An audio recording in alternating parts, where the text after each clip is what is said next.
Eto ha, actually, babasahin ko lang to ha. Kim Chiu naungasan. Eto naungasan, sina Catherine Bernardo, Judy Ann Santos sa primetime queen, all-time primetime queen title. Kim Chiu, naungusan na, naunahan na, na-overtaken na si Catherine Bernardo at Judy Ann Santos as primetime queen. So basically mga kachika, si Juday, yung pinapanood ko nung araw pa, kayo ba nanonood kayo kay Juday dati mga kachika? Nanonood ba kayo dati? Yung Mara Clara, di ba? Sino nanonood ng Mara Clara dyan? Yung Esperanza, kahit kaibigan. Nanonood ako niyan, mga kachika. Mara Clara. Ako, mga 7 years old yata ako niyan. Mga 5 years old. Ganon, Mara Clara days. Nanonood ako niyan. Nanay pa nga ni Kimi dun, si Susan. Tatay niya si Gary. Tapos si Clara, yung masungit, si Gladys Reyes. Di ba? Memorize ko na yung Mara Clara. Pareho tayo, Queen Catherine. Memorize ko yan. Anyway, so nahigitan na nga daw ni Kimi si Judy Ann Santos and yung pambato, okay, ng ABS-CBN na isa ring superstar nila na si Catherine Bernardo. Okay, pero mga chika, bago tayo magsimula sa topic na to, let's just be clear. Hindi natin pinagsasabong yan. Okay? Walang any pagsasabong dito. Walang any negative comparison to kasi lahat yan ay magagaling na mga aktres. Okay? Etong pinag-uusapan natin dito is more on appreciation sa achievement ni Kimi. Hindi natin badmouth. Hindi natin binabadmouth si Judy Ann Santos and Catherine Bernardo because they are also very good, excellent, very great actresses. Okay? Hindi natin kuno-question yan. Okay? Klaruhin lang natin yan. Baka may manood, sabihin, ay si Chika Patrol, kino-compare you sa idol. Hindi po. Idol din namin si Juday tsaka si Catherine. But we would like to appreciate Kimi's achievement on overtaking them on the title Primetime Queen. Appreciation. Ibig sabihin, na-appreciate namin yung effort and talent ni Kimi kaya niya na-achieve yung title na Primetime Queen and nahigitan niya pa, naungusan niya pa si Catherine and Juday. Okay? Okay, and si Clara at Jepoy. Ayan, lalo na si Clara. Si Jepoy, si Paolo Contis eh. Tama ba? 'Di ba? Tapos si Eris, si Christopher Rojas, si Jepoy, si Paolo Contis. 'Di ba? Yun. Iconic 'yon, Mara Clara. Yun. Inulit pa nga yun eh, di ba? So, ayan, panoorin natin to. Sa isang poll, kasi dun sa first botohan, patuloy na nangigibabaw o patuloy na nangibabaw. Naku, yung Tagalog ko ha. Patuloy na nangibabaw si Kim sa isang online poll para sa all-time primetime queen. Nakakuha siya ng mahigit 116,000 boto at nalampasan sina Judy Ann Santos at Catherine Bernardo. Bagamat bumaba ang views ng kanyang series sa ikalawang gabi, nananatili pa rin itong mataas sa concurrent viewers. Makikita ang resulta sa social media page na nagtatampok ng naturang poll. Magtatapos ang botohan bukas, March 22, kung saan malalaman kung sino ang opisyal na tatanghaling primetime queen ng 2026. Uy! Ayan ha, lilinawin natin ha, Leandro Cedrics. Totoo naman, at ito ay poll. Poll talaga ito kung saan boboto ang mga fans, ang mga panay, ang mga Kim Paulandia. So mga chika, ano to ha? From the poll itself, botohan yan. Okay? Hindi yan yung masasabi natin na management yung magde-declare.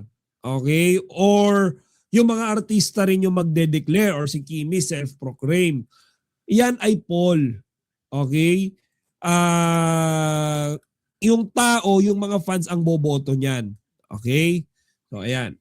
Oh yes, bumoto kayo. Ayan na, bumoto kayo sa ano ngayon, last day ng botohan sa sa I Want TV sa ratings, okay? Para mag number 1 syempre yung The Alibay. Ayan. Ayan, wag niyo kalimutan na iboto natin ng Kim Pao as Queen of Prime Time. Ayan. Queen of Prime Time, boto nyo lang sila. Susuportahan natin yan. Okay? Ayan.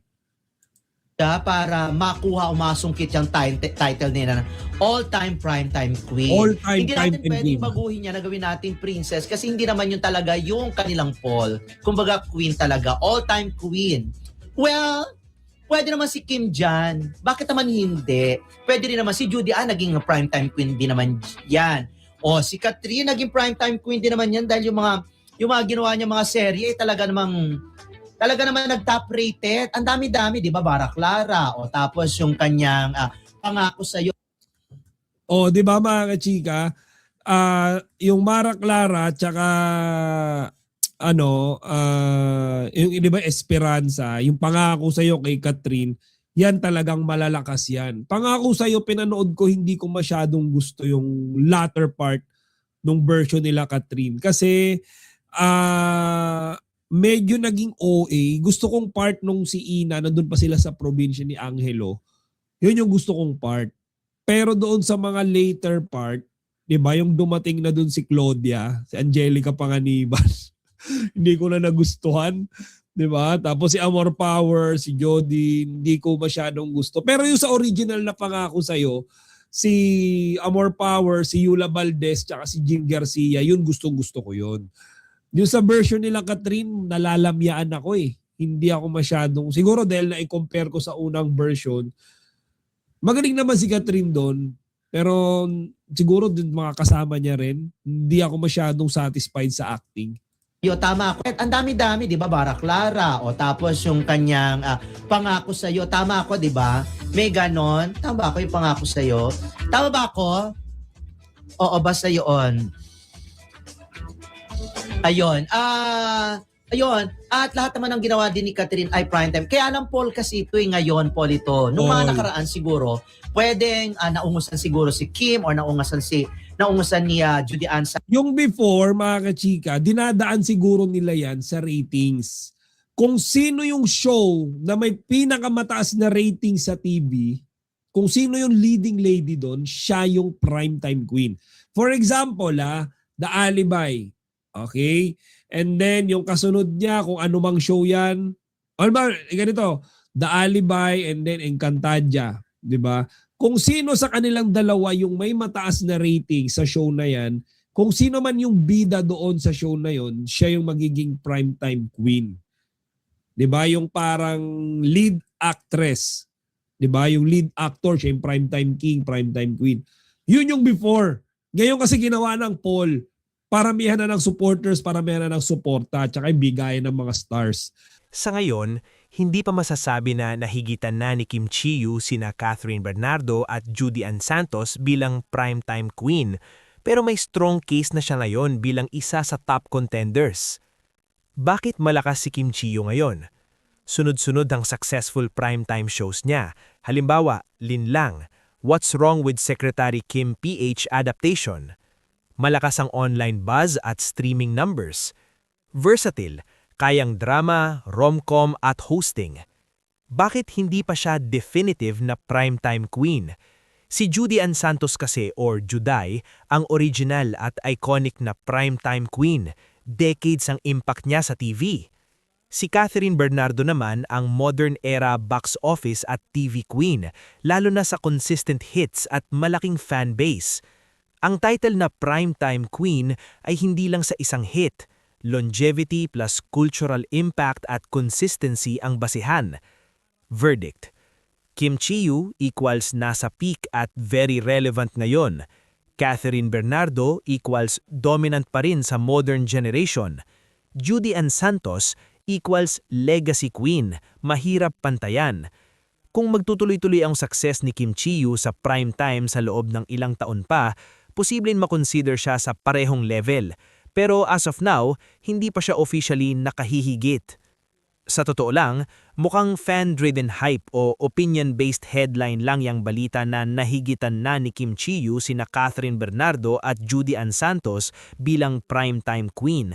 Hindi siya universally accepted na fact. Ganito ko siya tinitignan. Number 1, depende sa metrics. Kung current buzz, streaming at social media, malakas talaga si Kim ngayon. Pero kung overall career impact at legacy, lamang pa rin sina Catherine at lalo na si Juday. Number 2, iba-ibang era. Si Judy Ann ang foundation ng primetime queen title. Si Catherine ang modern mainstream TV at box office superstar. Si Kim ay resurgent at peak ulit ngayon. Number 3, media exaggeration. Madalas, ginagamit ang ganitong headlines para mag-generate ng engagement, magpa-trending, pasiklabin ng fan wars. Valid na sabihing malakas si Kim Chi-yu ngayon, pero premature pa sabihing nahigitan na niya sila totally. Sa ganitong klase ng balita, yung sinasabing nahigitan na ni Kim Chi-yu sina Catherine Bernardo at Judy Ann Santos bilang primetime queen, mas mainam tingnan ito hindi bilang simpleng katotohanan, kundi bilang opinyong na pinalakas ng kasalukuyang ingay at fandom culture. Una, malinaw na si Kim Chi-yu ay nasa stroll phase ng kanyang career ngayon. Marami siyang projects na napag-uusapan, may presensya siya sa primetime at aktibo siya sa social media at mainstream media. Sa ganitong sense, normal lang na may magsabi na siya ang pinakamainit ngayon. Sa entertainment industry, ang init ay kadalasang ginagamit bilang sukatan ng relevance at dito hindi maikakaila na may momentum si Kim. Pero kung lalalimin natin ang usapan, ang title na Primetime Queen ay hindi lang tungkol sa kasalukuyang kasikatan. Ito ay karaniwang hinuhusgahan base sa consistency, longevity at impact sa industriya. Dito pumapasok sina Catherine at Judy Ann. Si Judy Ann Santos halimbawa ay tinatawag na primetime queen dahil sa decades of dominance at pagiging standard ng excellence sa acting. Ibang level ang legacy na naitatag niya, isang bagay na hindi madaling maduplicate ng kahit sinong artista sa maikling panahon. Si Catherine Bernardo naman ang modern era box office at TV queen, lalo na sa consistent hits at malaking fan base. Kaya kung titingnan natin, ang balitang nahigitan na ay parang oversimplification. Pwedeng totoo na si Kim ay nakakaangat sa current visibility or buzz, pero hindi ito sapat para sabihing nalampasan na niya ang dalawang artista na may matibay na legacy at track record. Isa pang mahalagang factor dito ay ang fan culture at media framing. Sa social media era, madaling maipakalat ang narrative na pabor sa isang artista, lalo na kung may active fandom. Minsan, ang isang trending topic ay nagmumukhang consensus kahit hindi naman ito universally accepted. Kaya mahalagang maging mapanuri sa ganitong headlines. Sa huli, hindi ito laban kung sino ang mas magaling o mas masikat. Sa entertainment industry, maraming paraan para maging successful. May artista na namamayagpag dahil sa longevity, Judy Ann. May artista na consistent box office at mainstream dominance, Catherine.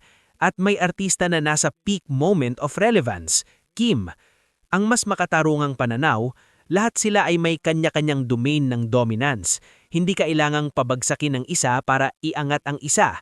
Sa halip, mas interesting tingnan kung paano sila nag-e-evolve sa kani-kanilang career paths at kung paano nila hinuhubog ang landscape ng Philippine entertainment. Kung tutuusin, ang ganitong balita ay mas nagpapakita ng isang bagay. Buhay na buhay ang interes ng publiko sa mga artista at patuloy ang pag-usbong ng mga bagong narratives sa industriya. Dagdagan pa natin ang pananaw dahil ang ganitong balita kung kay Kim Chi-yu na nahihigitan sina Catherine Bernardo at Judy Ann Santos bilang primetime queen ay hindi lang simpleng comparison. Isa rin itong salamin kung paano gumagana ang showbiz narratives at public perception. Una, Mahalagang tandaan na ang title na Primetime Queen ay hinding opisyal na titulo na may iisang pamantayan. Iba-iba ang basehan ng tao. May titingin sa ratings at TV success, may titingin sa box office at commercial appeal, may titingin sa acting awards at critical acclaim, may titingin sa longevity at legacy. Kaya natural lang na magkaiba ang opinyon ng fans at observers. Ang isang artista ay pwedeng mas lamang sa isang aspekto pero hindi sa lahat. Pangalawa, may malaking epekto ang timing at momentum. Sa ngayon, si Kim Chi-yu ay nasa phase na maraming projects at visibility. Kapag aktibo ang artista, mas napag-uusapan siya, kaya mas madaling mabuo ang narrative na siya ang nangunguna. Pero ang momentum ay maaaring magbago sa paglapas ng panahon, depende sa projects at reception ng audience. Pangatlo, hindi rin dapat maliitin ang power ng fan base. Sa modern entertainment, ang suporta ng fans sa social media ay nakakaimpluwensya sa trending topics at perception ng dominance. Pero hindi ibig sabihin nito na ito na ang kabuuang larawan ng industriya. Madalas, ito ay snapshot lang ng current engagement, hindi panglatagalang sukatan. Pang-apat, interesting din na ang ganitong balita ay kadalasang nagiging comparison culture. Parang kailangan laging may mas mataas o mas mababa. Sa totoo lang, mas mahating tingnan ng bawat isa bilang hiwalay na standard of excellence. Si Judy Ann Santos, benchmark ng acting at legacy. Si Catherine Bernardo, modern mainstream superstar. Si Kim naman, dynamic, evolving at currently very visible. Panglima, sa ganitong mga balita, dapat maging maingat sa wording ng media. Ang salitang nahigitan na ay malakas at absolute, pero kadalasan hindi ito sinusuportahan ng full context or data. Mas matamang sabihing umangat sa visibility, nasa strong face ngayon, o isa sa mga leading primetime stars. Sa kabuuan, ang ganitong balita ay mas reflective ng current conversation at hype kaysa sa final verdict ng industriya. At sa entertainment, ang status ay fluid. Nagbabago depende sa projects, performance at audience reception.